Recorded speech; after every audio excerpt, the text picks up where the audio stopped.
our first guest, Professor Nitin Patel, to our panel. Yeah, thank you for inviting me and making first. So, I would like to ask you first and the obvious question, when did you decide to pursue a career in EC?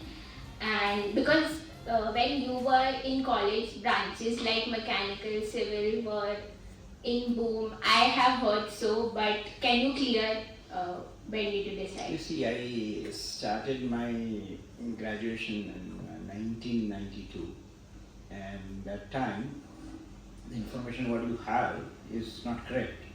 So electronics was booming, and during that year only, computer engineering also started. Electronics was a little older, 4, 5, 6, and as far as the meritorious students are enrolling themselves in electronics only, and that time computers were not there, electronics items were keep on coming in the market, and there was a very close economy. In 91, everything is open, and a lot of electronics gadgets, and they are keep on coming. So electronics was booming, and the reason to opt for it is that it was predicted as a future for 20, 30 years to come, right? And that's why I have chosen electronics and communication as a career. So, are you enjoying it after all these years? Incidentally, what happened after finishing a graduation, and most of the students were interested, just like today, to do the post-graduation in developing countries.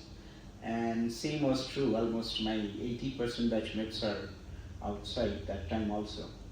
And in India, there was a very little field of electronics and communication. And the reason behind opting many was this only, as I've narrated. But I then after started my career at SVNIT itself as a faculty, and that found interesting, and I enjoyed teaching and learning electronics simultaneously, because engineering is keep on growing. Every day things are changing, Yeah. so it makes me very much appealing to pursue career further in There's education. like a huge need to adapt every year. Yeah, every day, right? Because when we started and when we were learning, there were no computer. Then 286 and 386 and those kind of computers without mouse and without windows, they were just a command prompt what you see today were available, and everything, and programming also one has to do using this command line, no windows. So, speaking about adaptability, I would ask you, what essential skills do you believe that students should focus on developing to thrive a career in EC? Rather, it is, let me put it in general, not only for EC, for any engineering profession or career, curiosity is the most element That's one should have, right? Once you are curious to know about things around you, then that gives a lot of questions in your mind. And second important characteristic is the analytical skill. So you should be able to analyze the things, because the situation is in front of you. Books are there, materials are there, videos are there. But if you do not generate some conclusion out of it, then there is no use. So analytical skill is another important attribute one should have it when we pursue the career. And third important part is the communication skill, right? So Yeah. everybody should be able to communicate. A lot of things but you cannot communicate, you cannot convey. It has no value. There is a huge problem of communication when it comes to English in our own college. I think English is a language to communicate, right? Yeah. If somebody is very good communicator in other languages, they will have a successful career. So English, of course, many people in a field are speaking, but at the end of the day, China is having a huge population, but Yeah. they don't speak English. That's Germans are not speaking English. Japanese are not speaking English. Portuguese are not speaking English. So there are plenty of people in the world who are not speaking English, but still they are communicate. they are good at technology, right? So technology demands analyzing, understanding, developing, and that kind of a speed. So yes, communication is very important, not pertaining to some language, Yeah. right? So that's important. So, moving on to our next question. What networking skills should the EC students focus on to develop and build professional relationships in their field, and what methods they can use to do that? So networking is essential in any field, right? Because there is always peer learning, right? Because when you are sick with your friends, inherently or intentionally, you keep on learning a lot of things. So you have a lot of professional organizations like IETE, the chapter what we have, IEEE, we have Computer Society of India, Indian Society for Technical Education, WIE. Institute of Engineers. Yeah. WIE is a Women in Engineering of IEEE, Yeah. right? So IEEE is a big umbrella. So there are many such professional bodies who are existing whereby engineers and professionals coming together and share their ideas, share their learning together. And the other part is that you should also have association of practicing technologists. Say, for example, somebody is developing software and hardware gadgets, so they also have their association, right? And you can network with them, and you can learn how they are doing their business, or how they are learning, and how they are becoming adaptive to the changes which is happening around. Then there are a lot of trade shows Yeah. happening, conferences happening, right? So when you go there, you you meet a like-minded people, and then You just need to be out there. yes, out there, so that you watch them and then understand what they are doing. It. Other part is that you also be in a touch with good literature related to the field, right? Maybe conference proceeding or a journal or magazines, right? Which mainly talks about your field. People who are leader, you can look at them and understand their thoughts, certain interviews, their how they are doing and developing new technologies. So these are making you networked with the like-minded people, and that will help you a lot to grow. How important is adaptability in the rapidly evolving field, and what strategies would you suggest for the students to cultivate this skill? Adaptability is an inherent part of any professional, including engineers. Because as I was talking about, when we started learning electronics, there were no computers, there were no gadgets, no sophisticated instruments and devices to design. But little bit it has started, and then one has to every day learn something. I suggest every day evening or at the end of the week or fortnight, you ask yourself what you have learned, new things. Adaptability will help you to grow in a career. It is very, very important. How to do that?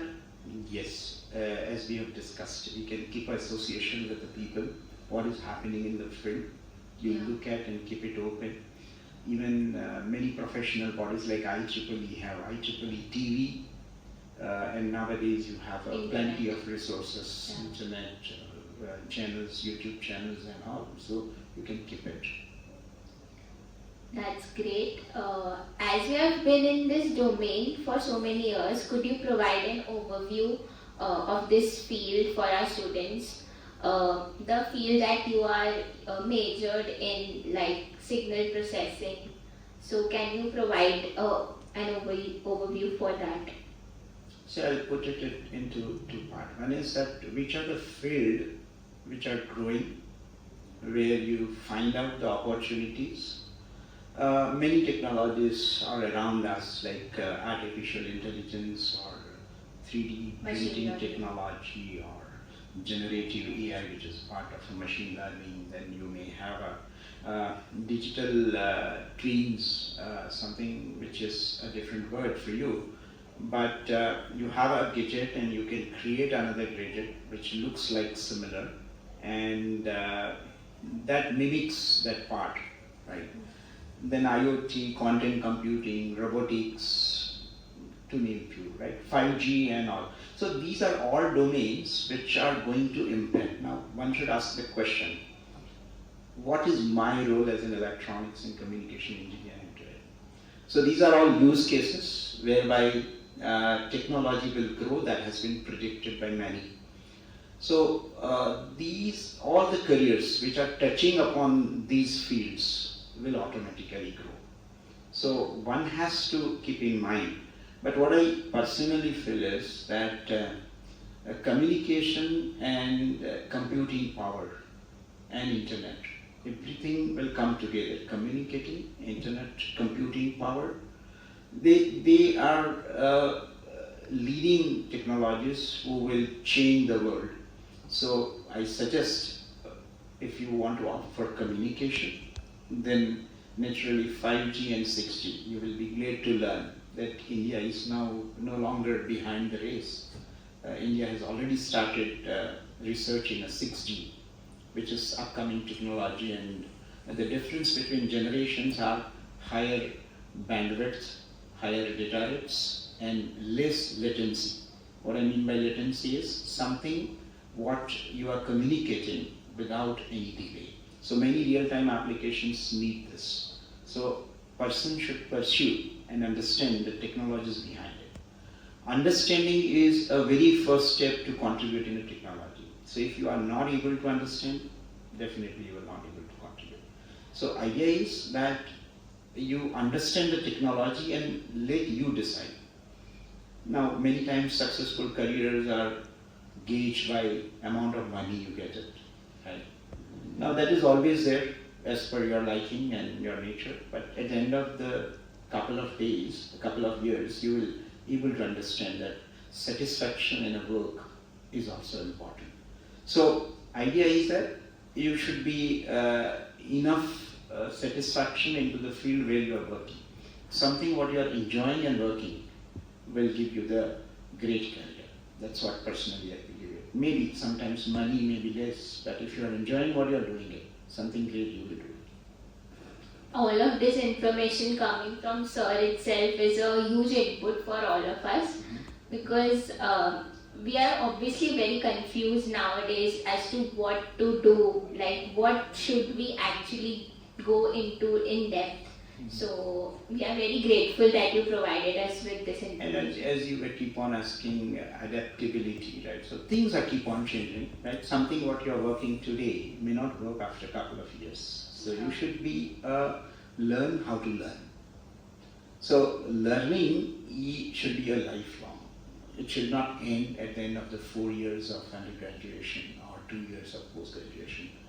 And if you talk to the professionals who are working in industry, especially in electronics and computing field, there a lot of technology keep on changing. So a lot of new features are keep on coming to gadgets and to software domains, right? So they are everyday learning new things. So adaptability and learning new things. Curiosity. That will help you to bridge the gap, right? Because something what you know good, you started working with some organization, but that is not enough. You have to prepare, need to be vigilant about what is happening around. You need to sustain in that environment, and hence the result will be to constant and positive career growth. I hope many people got inspiration from what he spoke. So moving on to our next question. What principles and disciplines have you followed in your life that have been instrumental in building a successful career? You see, successful career, once again, you see more money, more free time, lot of fame. What is the definition, right? Of successful. And maybe I add last is a lot of satisfaction. Right? So if you want to build a good or successful career, then value system is very important, right? Because you should be true to yourself. You should not do for others. You should satisfy yourself, right? Something when you synthetically do, that will not run longer. Something what you are doing and practicing and speaking, that will help you along. So value system is very much inherent part of a successful career. And wherever, and you can take example of many people. I'm not saying all people who have practiced value have succeeded, but major fraction of the people, if you look at from successful time, they are practicing good values, and value in a way associated with a good human being. So try to become a good human being. Treat others also as a human, right? That is most important, because if you forget it, then a lot of complications starts.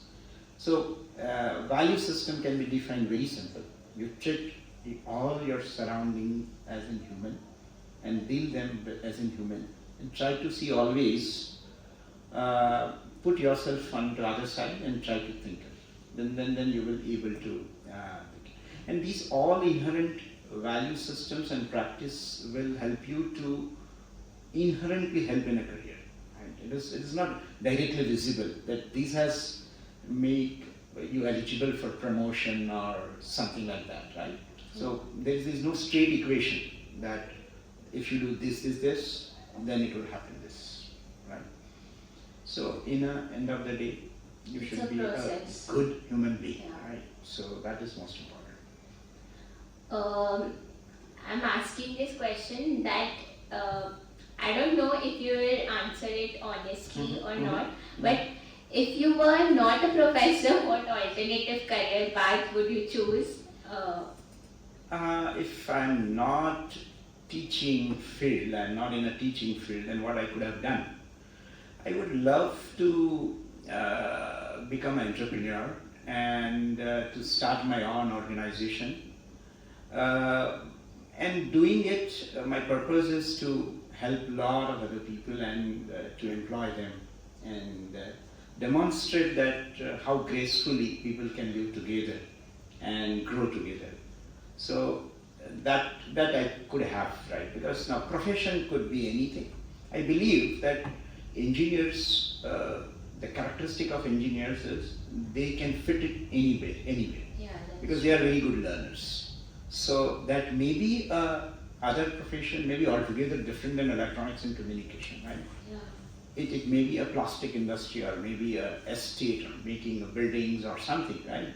But people will do good, right? Because if they have a good value system, good human beings, and good analytical skill, as I was talking about adaptability, good communication skill. So, and good analytical skill is very important. So if you have it, then you can practice any profession, right? But yes, personally, if I'm not a professor, I could have started my own organization and might have been instrumental to give a job to many. Yeah. And that is, and maybe I may do after my retirement also. Did you, in this process of teaching, think someday that I should drop all this and just be an entrepreneur? No. Till now I have not thought about. But yes, when I do not have something which keeps me appealing here, right, then I may think on, right. But fortunately, I love my profession and I love learning, because every day I want to learn something, right. So that is encouraging me to be in this profession, and this field is very vibrant. A lot of new things are keep on coming. So I enjoy in that part, and I don't have a second thought to leave this. Yeah. Thank you so much for coming to our first episode.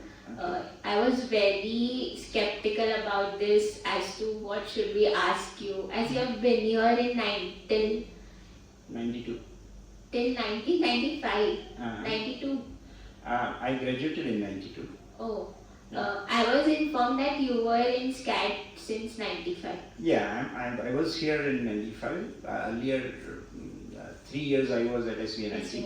Okay. So I was very skeptical, what should we ask, because I had a little fear that you are so senior and what would you want to do in this podcast. But did you enjoy? Oh yes, very much. I think so. I personally congratulate the team behind this, to Thank you. whoever have a novel thought to do this kind of event. I must congratulate, and See, I think fear is everywhere. Fear is, but you have to start something, right? To overcome the fear, because once you start it, Yeah. automatically things will happen, right? So again, I wish all the best to all upcoming episodes, Thank you. and being it first, a lot of things we together can learn, from questions to recording to how We to hope to improve it. expand. A lot of, Yeah. yeah, so a lot of learning yet to come. Right? Okay, thank you very much Thank for you, calling. sir. Thank you. Very grateful that you came. Thank you.